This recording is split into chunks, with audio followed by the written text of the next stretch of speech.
Hi, my name is Chris. I was the lead designer on Eclipse, a capstone project at the Florida Interactive Entertainment Academy. I'm going to give you a quick walkthrough of the game, talk about the design and some of our mechanics. Okay, this is our front end. We can join an existing LAN game. There aren't any currently. So we're going to start our own. And I'm going to turn the duration up so we can have a little bit more time to mess around inside.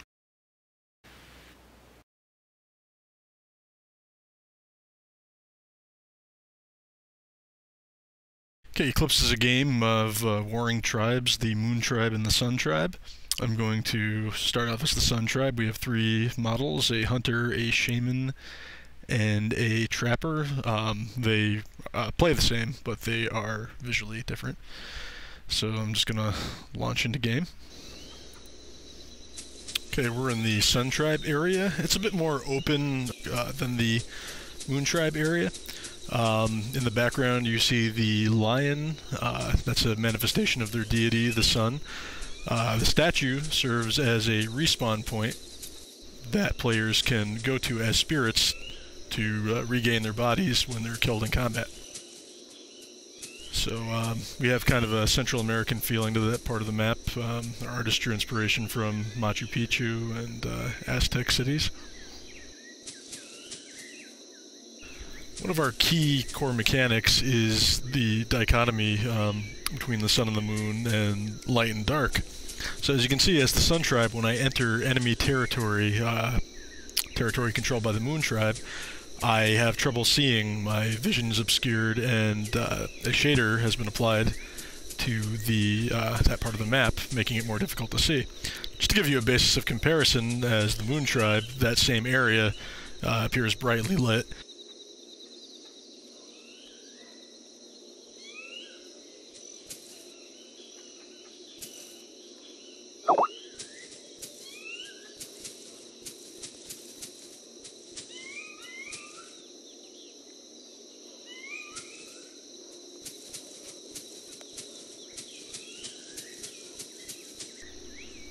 Okay, now I'm going to go over to the Sun Tribe side as the Moon Tribe, and here you'll see a blown out effect with a similar peripheral obscurement as you saw with the Sun Tribe earlier.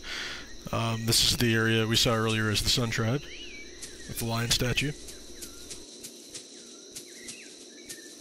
Okay, in just a moment I'll show you some of the mechanics that we used to capitalize on the light and dark shader effect. The first is tracking. I can leave myself open for about a second to get a temporary fix on the location of my opponent, which you see over the UI, that red arrow. Now, while it's great to be able to hunt, I also have to be able to hide. So by hitting the stealth button and holding it down, I can remain alpha'd out for as long as I remain motionless.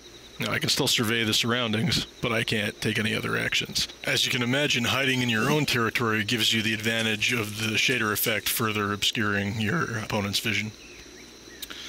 Another way to foil attackers is by setting a trap.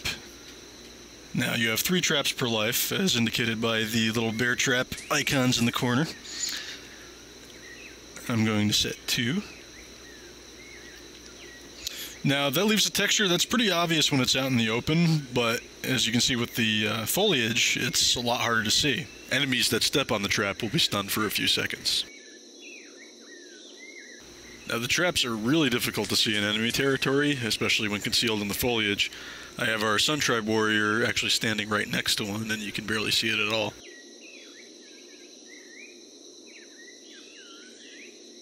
And finally, we have our ability to sprint. It works on a cooldown system with that yellow bar you see on the lower left-hand corner.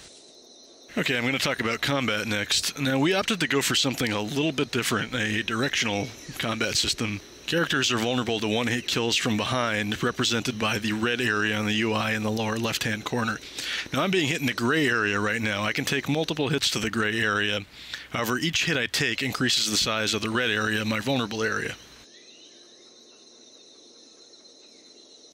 When I'm struck in the red area, I will take a lethal blow and turn into a spirit. I can't kill or be killed as a spirit, so I'm going to either want to run back to my base and respawn, or wait for the timer to run out and respawn automatically.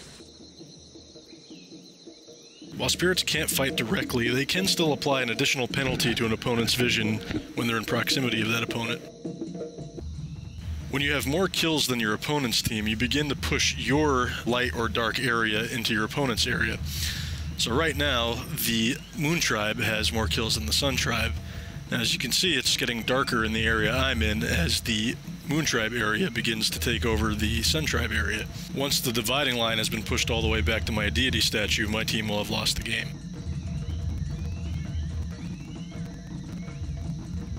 So to put it together for you in a scenario, my opponent has tracked me behind this tree. I, however, have laid a trap for him. So once he's stunned in the trap, I will go behind him and get the one-hit kill.